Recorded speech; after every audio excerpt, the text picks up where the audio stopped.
can NFTs be classified as art? I would say that there is absolutely no discussion.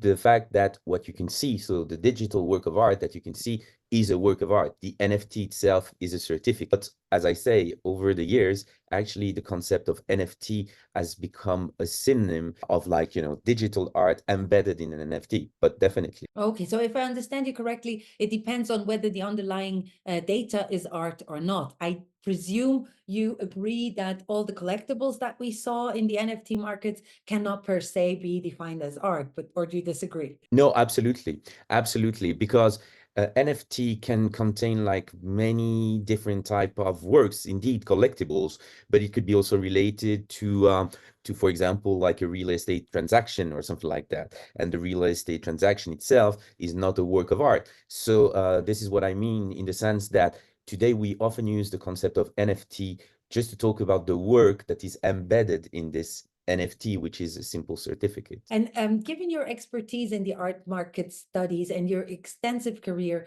focused on the art market systematics, how do you personally make sense of the NFT phenomenon? I remember when they started to become popular in 21, we were all quite reluctant and not that convinced. How do you see this? Indeed, at the beginning, some people were not totally convinced, and myself, I was also a bit skeptical because, again, there was this kind of misleading information. People were talking about NFTs, which is a proper certificate, and not about the digital artwork that is contained. And I think that this was like a kind of a problematic period, but this issue has been solved. People understand now why NFT have such an impact on the art market for digital art.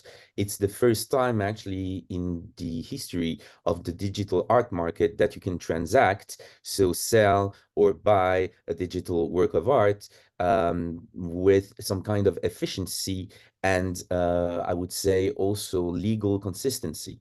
So I think this is a major change because you can imagine even 10 years ago, 20 years ago, to buy a digital art, you would buy maybe like a CD-ROM or maybe a USB stick, but it was not clear about what you were really acquiring. Now with the NFT certificates, there is really this possibility of having efficient ways of dealing with digital art. So I think this is a major change. What we also see is that also fine art, let's say art on canvas or even sculptures, get sold by NFTs. Do you think that is a growing market, or what do you believe needs to be done to make that also an interesting market for collectors? So it could be a growing market. I'm not sure that it will develop so much, to be very honest, because here the big problem still to be solved is how do you link a physical object to its to the digital world. So you could, for example, have a chip that is linked to the work itself, like a painting, and it's really like a link to this. Or you could have, for example, like it's some kind of a digital passport with it, with like a scanning system that is so developed and so high-end, I would say, that there is no possibility to forge these works of art. And you have like a digital, let's say, passport of a physical artwork. You can link it to the NFT, but this is still like a kind of major question. And for me, really, for the NFT market to develop, I think it's really like for digital artworks. And one thing that still has to be solved is like user friendliness, because sometimes it's still very complex to open a wallet, to link the wallet to this trading platform, and then to find the right people and or the right works, let's say, and then to really understand what you really buy. So I think that user friendliness is really still something that needs to be improved in the NFT art world, and then I think that it will also develop. But the technology is there, and I think that it's definitely interesting. So talking about it's difficult to find what to buy and how to invest into NFTs. Do you have a favorite NFT artist, or do you can you suggest some qualities that you appreciate in NFT works and where you say, oh, this is something I want to have? Yeah, there are really like a lot of artists that I really do appreciate. One that I really appreciated is Leander Herzog, and I think that the works that he produced, especially also the series based on Gerhard Richter, was really interesting. and he's really coding himself. He's also really able to explain what he's doing. And I think that like code generated images are still quite fascinating for me. But there are also like many other artists that I in the NFT sphere that I really appreciate. What is it in Leander's work? I mean, is it the fact he's a coder, his technicalities are a very high level. And I mean, in Renaissance time, people had to learn how to paint on canvas. Now they have to learn how to code. That for sure makes a difference in the quality of the works, which we possibly do not even see or recognize. A bit different to the ancient times. But what is it that really grabs your attention, that really makes you understand, okay, this is a piece of art that gives me an emotion or shows me some connection to, let's say, a Gerhard Richter work? Can you explain that a bit further?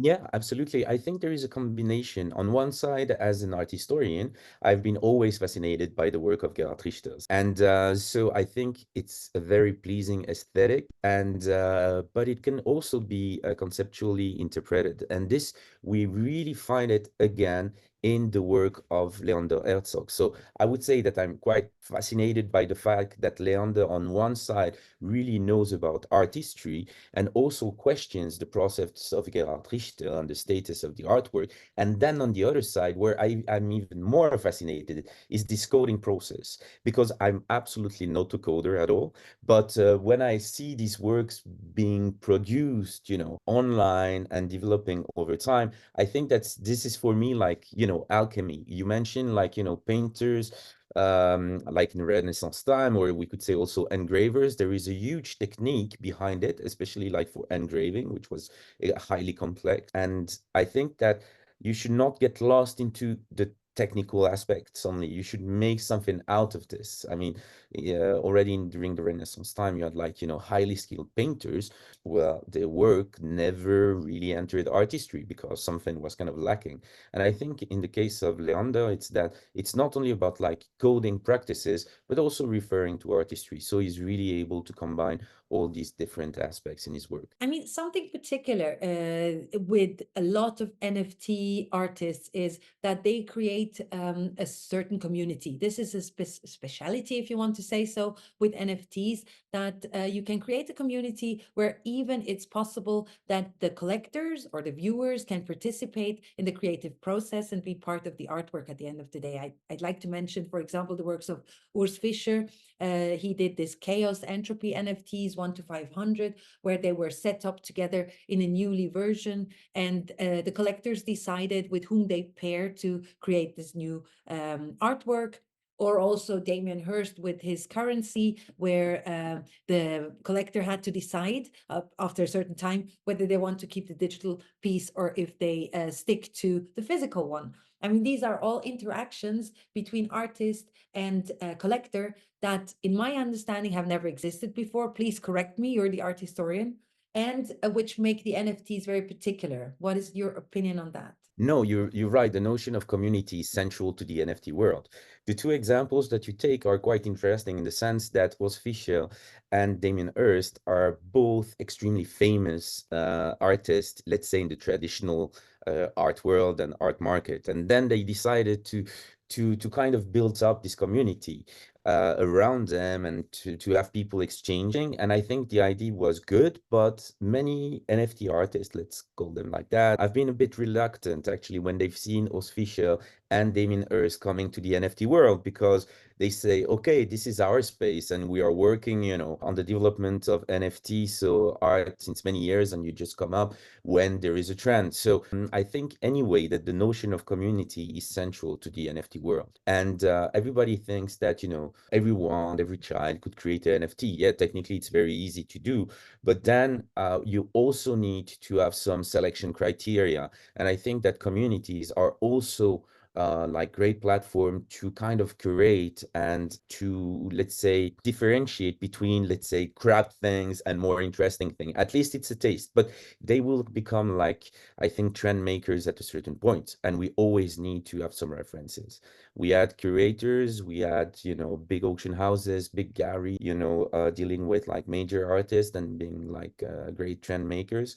and we have collectors as well. But in the digital world, you need to have these communities where they're exchanging. Sometimes it's extremely rough as well, the way people are exchanging, but also very interesting. Yes, I think that communities are at the core center. I guess this also leads us to the fact that many in the field say NFTs lead to a democratization of art. Now, there is no so-called glass ceiling anymore. Not only the upper class decides what is good art and what can be promoted, but practically everyone, especially the digital natives, they can enter the space, they can decide what they like, and they can be active on the creation process.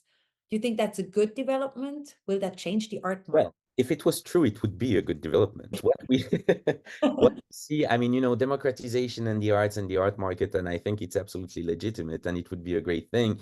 But what we see is that at the moment, it's not like a full democratization. People have to get, I mean, just like to be part of these communities, people have to know on which platform, they should be on, in which group. Of course, you have Twitter, which is a major platform, but you have like Discord, and then you need to be part of this. So it's also a way, I mean, yes, it's a bit more democratic. Indeed, you don't need to be part of like the aristocracy or the bourgeoisie or whatever to be part of this. That's absolutely true. But it's another kind of class. So I think that indeed it's opening up. Everybody could make it, but still there is like a huge job to be done. There is a major work to be done for someone who wants to be part of it. And this person would need to do his or her own work to be part of this community and to be respected. But there is the possibility to do it. I remember at the beginning of this NFT hype, that was 21 probably, you did a very funny, I need to mention that we can cut it out if you don't want this to be public. You did such a nice YouTube video instructing people how to open a wallet, how to buy an NFT, because this is really, and still you can use that video. It remained the same tragedy. I call it tragedy. And I am working in this space for years now, and it's still just a nightmare. So probably there's really a lot that needs to improve there. You are absolutely right. No, I shot this video like, really to explain that it's not so difficult, but you need to know where to go. And as I'm part of the blockchain center at the University of Zurich, I meet also really like, highly skilled tech people, so IT people or crypto people. And sometimes they do not realize, even when they open their own computer, instead of having like I don't know, a Word or a page document popping up, just to take some notes. They have their own system. And for people who are not really like, let's say, geeks or still interested, but not like, sometimes it's difficult actually to get access to this world. You personally, do you still have confidence in the future of NFT art, considering the severe market decline that we have lived through starting 2022, and the fact that enthusiasm for NFT has not really fully recovered, and NFTs are still related to bad reputation? What is your impression on that? I think that first of all, digital art is here to stay. There is no question about this, Yeah. I mean, I remember very well during my studies, second half like of the 90s, going to the ZKM in Karlsruhe, which is a major institution for digital art.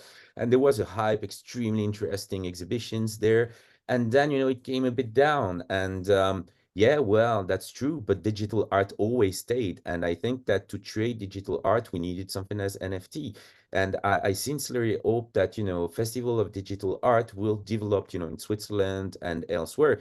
And it is the case. It is the case. I see with my kids when I go to some digital art festivals, in Zurich or elsewhere, or, and they kind of click, to it. And okay, they're 14 and 10. And yeah, this is their generation. So I would say digital art, no doubt. And NFT seems to be one of the most efficient way to deal with digital artworks. And yeah, so I think that there is like a potential. And I mean, we've developed from the pure collectibles, which gave a hype because there was a fast, easy money earning in it. Mhm. Did you ever earn any money in NFTs or in crypto? Not, no, no, no, Remarkable off tax. no, no, I did not actually. And also like to mention this, for the fact that it crashed afterward, I still think that indeed it crashed, but it did not disappear. And probably the search for NFTs in 2021 was too much, really too much. And then in 2022 and 23, actually it came down. And And now, but still, some NFTs that were supposed to be like worth nothing are still there, and you can still buy them. And the more people are at stake, the better the chances are that the market is going to survive. But what we've seen in 2021 was crazy. Yeah, absolutely. Some even consider it's mandatory that you make a differentiation in the branding, in the words. If we call everything NFTs, we will never distinguish what a certificate for real digital art is. So there are Mhm. many other wordings than NFT. Maybe that will give a solution as well, because if you have a clear differentiation between any sort of NFT, collectibles, Nike, sneakers, whatever, and a digital art that is protected through an NFT, that might be helpful. Yes, it might be helpful, absolutely. But they really want, and I understand this, they really want to distinguish, I mean, some artists to distinguish themselves from like, the collectibles and all of this. That's true, but on the other side, when you look, for example, at the invention of photography, at the beginning, many photographers today, they really want to distinguish themselves from like, our way of photographing with our like, iPhone, for example, Yeah. and also like commercial photography. But in the end, I think there is always an influence in between, art and let's say, works of art and the creative process and as well, collectibles. So it should be quite okay actually. For me, it's not a major issue.